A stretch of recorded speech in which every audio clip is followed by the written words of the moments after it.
नमस्कार दोस्तों, स्वागत है आपका आपकी अपनी यूट्यूब चैनल मन अप स्टोरीज में। दोस्तों, ये कहानी है आहट तेरे प्यार की। इस कहानी के 6 पार्ट अपलोड हो चुके हैं, ये 7वां पार्ट है। तो चलिए दोस्तों, कहानी के इस 7वें पार्ट को शुरू करते हैं। सुशीला जी की आवाज़ से दोनों होश में आए। मिताली जल्दी से मुंह फेर अंदर चली गई। अरे आदित्य बेटा, उठ गए? चलो गर्मा गर्म चाय नाश्ता करो। आज हमारे यहाँ का स्पेशल तरी वाला पोहा बनाया है। चलिए ना आंटी, जल्दी चलिए, मैं तो वेट ही नहीं कर सकता। सुशीला जी के कंधे पर बच्चे की तरह झूलते हुए आदित्य ने कहा। उसे प्यार से चपत लगाते हुए सुशीला जी ने कहा, कौन बोलेगा कि आप इतने बड़े वकील हो। माँ बाप के लिए बच्चे हमेशा बच्चे ही रहते हैं। बड़े तो दुनिया के लिए होते हैं, और मैं तो बच्चा ही हूँ।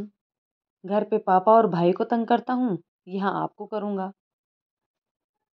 अंकल को करूँगा। और मिताली की ओर देखते हुए आदित्य ने आंख मारी। आदित्य की इस हरकत पर मिताली बौखला गई और डाइनिंग टेबल पर से उठकर जाने लगी। अरे तुम कहाँ जा रही हो मीता? आज संडे है, आज तो कम से कम शांति से नाश्ता कर ले। हाँ मीता, आज तो संडे है, आज तो बैठ जा, खड़े खड़े नाश्ता मत कर। खड़े गांव से आज छुट्टी कर ले बेटा। आदित्य आंखें मटकाकर सुशीला जी की नकल करते हुए बोला। तो सुशीला जी, कृष्णकांत जी और आरव हंसते हंसते लोटपोट हो गए और मिताली बुरा सा मुंह बनाकर रह गई। मिताली जाने लगी तो आदित्य ने उसका रास्ता रोक लिया और उसका हाथ पकड़कर उसे कुर्सी पर बिठा दिया। आंटी, जल्दी से नाश्ता दीजिए ना, भूख के मारे अब जान निकल जाएगी। देखिए ना, कितनी कमजोरी लग रही है मुझे कि एक चम्मच तक नहीं उठा पा रहा हूँ। जानबूझकर चम्मच गिराते हुए आदित्य ने कहा। हाँ हाँ हाँ, नौटंकी। हे भगवान, सुशीला, सबसे पहले तुम आदित्य को ही दो। कृष्णकांत जी हंसते हुए बोले। आदित्य सर, थोड़ा जल्दी नाश्ता कर लीजिए, हमें ऑफिस के लिए निकलना है, मिताली ने कहा। हैं? आज ऑफिस? नाश्ता करते करते आदित्य ने कहा। मिताली मैडम, मैं क्या आपको मशीन दिखता हूँ? नहीं ना। आज no office, no work, no माथापच्ची, संडे फन डे। मिताली के जवाब से पहले ही आदित्य ने आरव से कहा। आरव, चल ना, तानाजी मूवी देखने चलते हैं। टिकट बुक कर ले सबकी। अंकल आंटी चलेंगे ना आप? नहीं ना बेटा, मुझसे नहीं होता ये मूवी देखना, और ये अंकल आधी पिक्चर में ही बोर हो जाते हैं। ना खुद देखेंगे ना तुम लोगों को देखने देंगे, तुम लोग ही जाओ। हाँ आदित्य भैया, माँ पापा तो बस 1 घंटे की पिक्चर में ही बोर हो जाते हैं, हम ही चलते हैं। साथ में कोमल दीदी को बुला लेंगे, तीनों चलते हैं। मिताली दी की तो कोई ना कोई काम होगा ही, और ना भी हुआ तो भी ये बोरिंग है, ये नहीं चलेगी। चलो देखते हैं। तुम टिकट तो बुक करो, और ये लो मेरा कार्ड। पहले पिक्चर, फिर लंच, और लंच पर अंकल आंटी आप हम चारों को ज्वाइन करेंगे। मैं नहीं जा रही कहीं, आप लोगों को जाना है जाओ, मिताली ने उठते हुए कहा।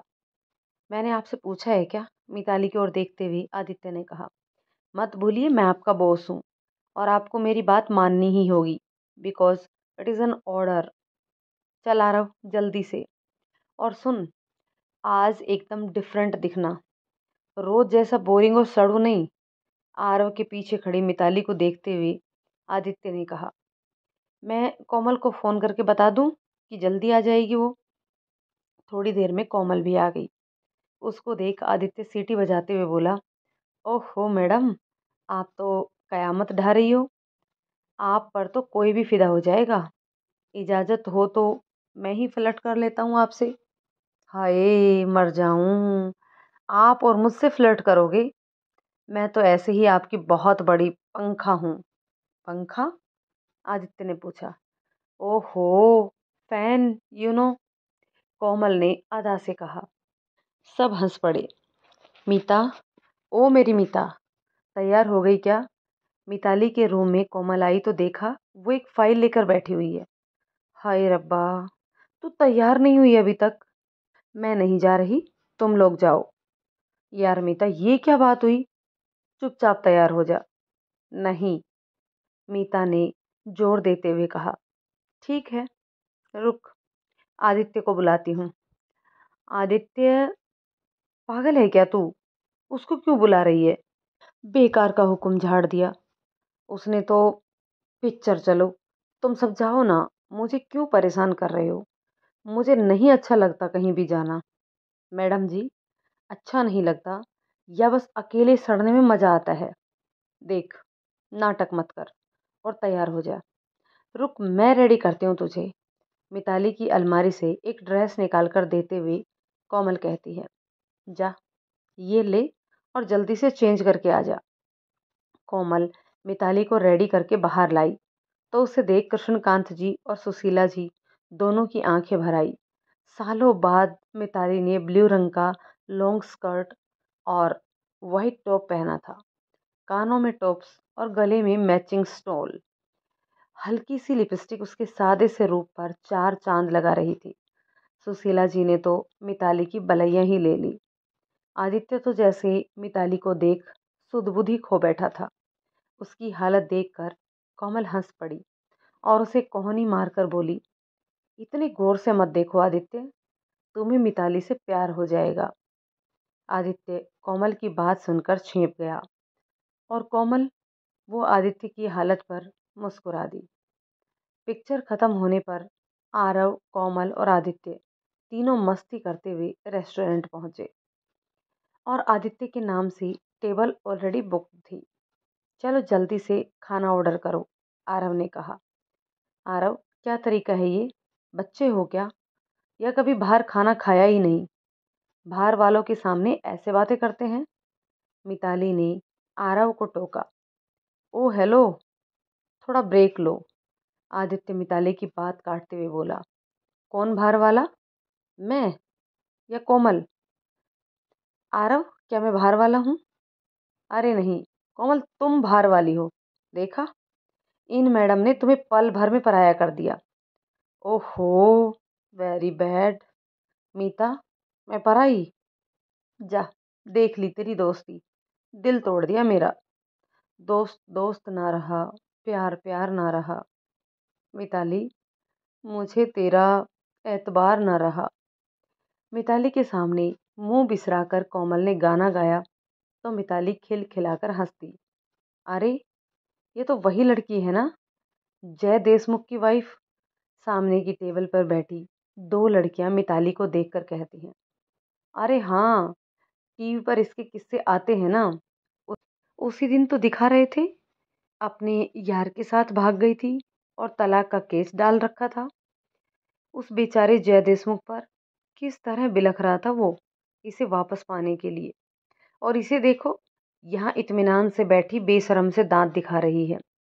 काश मैं होती इसकी जगह, ऐसे शरीफ आदमी को कभी धोखा नहीं देती। मिताली उन दोनों की बात सुन सकते में आ गई और मुंह नीचे करके बैठ गई। आदित्य और कोमल उन दोनों की बात सुन आग बबूला हो गए। कोमल ने आदित्य को कुछ इशारा किया, दोनों ने आंखों ही आंखों में कुछ बातें की। आदित्य एकदम से खड़ा हुआ और उन दोनों लड़कियों के पास जाकर बैठ गया। हे गाइस, तुम दोनों तो बहुत ही समझदार हो, कैसे इतना जल्दी इस लड़की को पहचान लिया? मिताली की ओर देखते हुए आदित्य ने कहा। वैसे किसने इतनी जल्दी इतनी बड़ी बात समझी तुम दोनों में से? वो दोनों ही आदित्य को मंत्र मुग्ध सी देखे जा रही थी। आदित्य की पर्सनालिटी थी ही कुछ ऐसी। उनकी आंखों के सामने चुटकी बजाते हुए आदित्य ने कहा, अरे बोलो ना, तुम जब तक बताओगी नहीं मैं कैसे जान पाऊंगा कि मेरे दिल पर किसने दस्तक दी है? इतनी समझदार लड़की तो किसी के भी जीवन में अंधेरा, आई मीन अंधेरा दूर कर सकती है। वो मैं थी, उनमें से एक लड़की ने शर्मा कर कहा। उसको देखते हुए आदित्य ने कहा, आप हैं? ओहो, पर आप तो शादीशुदा हो। उसके मंगलसूत्र की ओर देखते हुए आदित्य ने कहा, माई बैड लक। पर आपका तो पत्ता कट। तो मैं आपकी सहेली को अपनी माँ से मिलवाने ले जाऊं? ना ना, आप बस बोलो, आपके लिए तो मैं हर बंधन तोड़ दूं। और वैसे भी इसके तो ऑलरेडी 4-5 बॉयफ्रेंड रह चुके हैं। ये आपके लायक है ही नहीं, जैसे तुम बड़ी हो इनके लायक। दूसरी लड़की गुस्से में तमतमाई। अरे कितने बॉयफ्रेंड हैं मैं बताऊं? तुम तो शादी के बाद भी इधर उधर मुंह मारती फिरती हो। आई बड़ी मेरा कैरेक्टर डिफाइन करने वाली। आदित्य दोनों की बात सुन रोती हुई शक्ल बनाकर बोला, अब मेरा क्या होगा? आप दोनों तो इतनी समझदार हैं कि अपने गिरेबान में झांकना छोड़ दूसरों की पूरी कुंडली बना सकती हैं। एक एक शब्द चबाते हुए आदित्य ने कहा। बिल्कुल सही आदित्य, इतने में कोमल ने कहा। एक काम करते हैं, इन्हें जय देशमुख से मिलवा देते हैं। ये दोनों ही उसकी जैसी कमीनी है। एक लड़की, जुबान संभाल कर बोल। एक लड़की कोमल पर घुर्राई। तड़ाक, कोमल का हाथ उसके गाल पर पड़ा। That's what I want to say. जुबान संभाल कर बात कर। अपनी औकात देख पहले, बाद में किसी और की इज्जत पर क्वेश्चन मार्क लगाना, समझी? Let's go Aditya. चल कोमल, हिसाब बराबर हुआ। हमारी मिताली कैसी है हम जानते हैं अच्छे से। किसी दूसरे के सर्टिफिकेट की जरूरत नहीं है हमें। मिताली की आंखें भर आई आदित्य और कोमल के इस व्यवहार पर। ए, अब तुम रोना शुरू मत कर देना। कोमल चुप करा इसे। लगता है आज खाना खाने को नहीं मिलेगा। इनके आंसुओं से ही पेट भर जाएगा हमारा। ना पुष्पा ना, I hate tears. Rajesh Khanna style में आदित्य ने कहा। सही कहते हैं पापा, नौटंकी करने में एक्सपर्ट हो आप। मिताली ने हंसते हुए कहा। भूख लगी है, कुछ अच्छा सा ऑर्डर करते हैं। मिताली को हंसता देख आदित्य को सुकून मिल गया और कोमल दोनों की ओर देखते हुए मुस्कुरा दी। अगले दिन सुबह आदित्य और मिताली ऑफिस पहुंचे। मेहरा जी के साथ मिलकर सब आदित्य के प्रोजेक्ट पर कार्य करने लगे। थोड़ी देर बाद कोमल मेहरा जी के केबिन में आई और आदित्य को इशारे से बाहर बुलाया।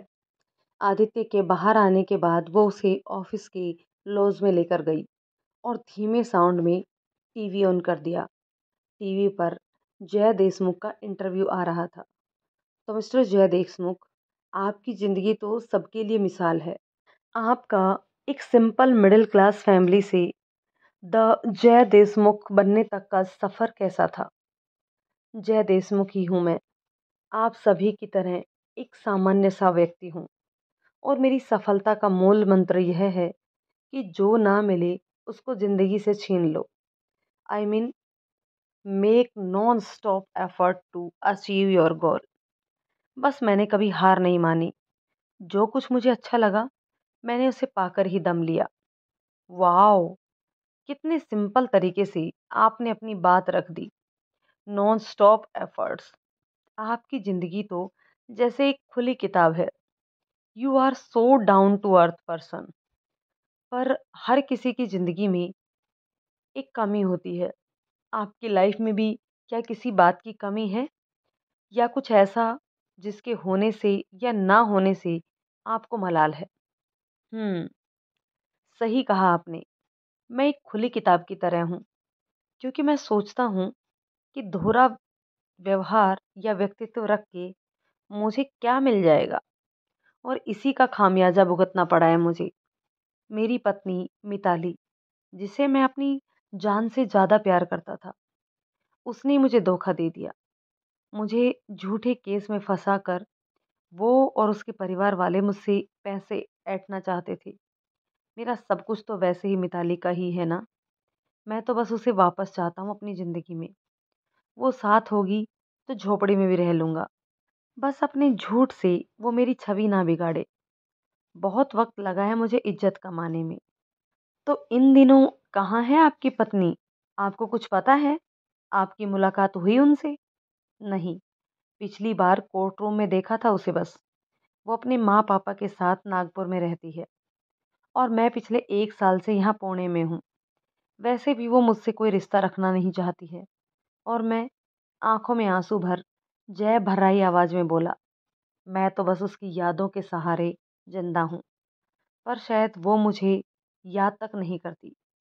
आपकी इजाज़त हो तो कुछ दिखाना चाहता हूँ। ये देखिए। जय देशमुख ने एक वीडियो रिकॉर्डिंग ऑन की, जिसमें मिताली, कोमल, आदित्य का कल का रेस्टोरेंट वाला इंसिडेंट था। जय देशमुख कहता है, देखिए मेरी जिंदगी बर्बाद कर रही है ये, और किसी दूसरे के साथ मजे से घूम रही है। मुझे पता होता कि ये ऐसी कैटेगरी की है तो इसके प्यार में पड़ता ही नहीं। फिर भी मैं आपके चैनल के माध्यम से मिताली को रिक्वेस्ट करता हूँ कि मेरे खिलाफ जो केस उसने डाला है वापस ले ले और मेरे पास लौट आए।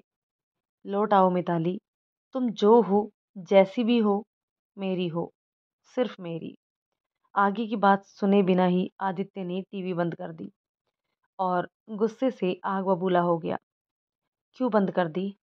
देखो ना पूरा इंटरव्यू, तुम्हें भी तो पता चले कि मैं कितनी गिरी हुई, चरित्रहीन और बदचलन हूँ। मिताली ने आदित्य को कहा। मिताली को देख कोमल और आदित्य दोनों चौंक गए। मीता, तू कब आई? मैं तो बस मैं तो बस क्या कोमल, इनफैक्ट अच्छा किया तूने, पता तो चला कि जय देशमुख की नज़र भर पड़ी है मुझ पर। वो कोई कसर नहीं छोड़ेगा मुझे बदनाम करने में। शायद अब वो एक रास्ता ही है, आत्महत्या। रोज रोज मरने से अच्छा है कि एक बार में ही इस जीवन से और इस जय देशमुख से मुक्ति पा ली जाए। वाह वाह, क्या बात है मिताली जी, ताली बजाते हुए आदित्य ने कहा। मरना है आपको? सस्ते में निपटना है? जहर ला कर दूं आपको? या एक काम करो, अभी के अभी ये जो दुपट्टा डाला है ना आपने, इससे फंदा लगा लो। कोमल, भीमा भैया से बोल इनको एक स्टूल ला कर दे दे, पंखे से लटकने में शायद आसानी होगी। क्या बोल रहे हो आदित्य तुम? कोमल ने आदित्य को टोका। सही बोल रहा हूँ, इतने दिनों से देख रहा हूँ कि ये लड़की सिर्फ और सिर्फ दुखियारी बनकर घूम रही है। ना हंसना, ना बोलना, और ना ही कोशिश करना अपने पास्ट को भूलने की। जख्मों को बार बार कुरेदने से तो नासुर बन ही जाते हैं ना। और मिताली पाटिल का पूरा शरीर ही नहीं बल्कि अंतर आत्मा तक ऐसे अनगिनत जख्मों से भरी पड़ी है।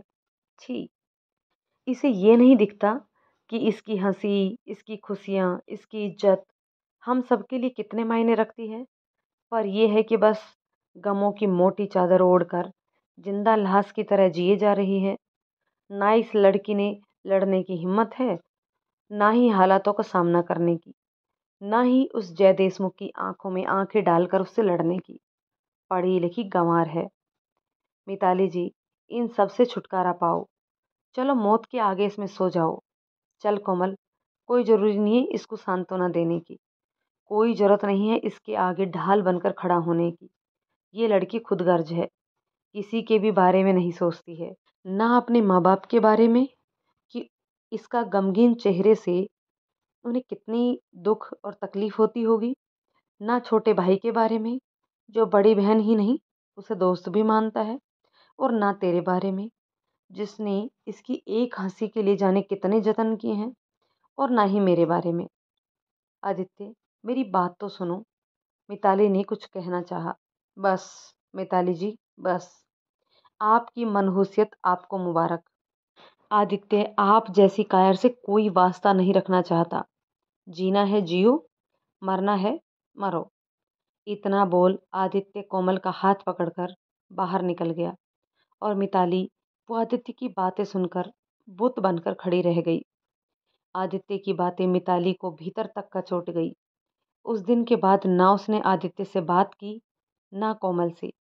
ऑफिस के लिए आदित्य के पहले ही निकल जाती और वापस आते समय भी कोई ना कोई बहाना बना देती या काम निकाल लेती जिससे उसे आदित्य के साथ ना जाना पड़े।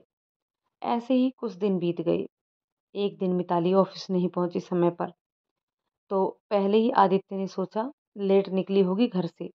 पर जब दिन चढ़ने लगा तो आदित्य ने कोमल से पूछा, क्या बात है कोमल, आज मैडम अकड़ू ऑफिस नहीं आएगी? उसके बिना काम रुका हुआ है, वो तो कभी लेट नहीं होती, फिर आज क्या हुआ? वही तो मैं सोच रही हूँ कि आज क्या हुआ जो मीता ऑफिस नहीं आई। वो तो छुट्टी के दिन भी छुट्टी नहीं लेती। फिर आज आज की तारीख क्या है? ओह, आज तो 10 मार्च है। मैं कैसे भूल सकती हूँ? हे भगवान, मैंने मिताली को अकेला छोड़ दिया आज। अरे, कुछ बताओ भी, क्या हुआ है? कहाँ गई है मिताली? कोर्ट, आज उसके केस की सुनवाई है। आदित्य, भगवान के लिए जल्दी चलो। मिताली अकेले उस जय देशमुख का सामना करने गई है कोर्ट रूम में। योर ऑनर, मेरे क्लाइंट पर लगाए गए सारे आरोप बेबुनियाद और मनगढ़ंत हैं। मेरी मुवक्किल एक निहायत ही शरीफ इंसान है और शहर के जाने माने व्यक्ति हैं।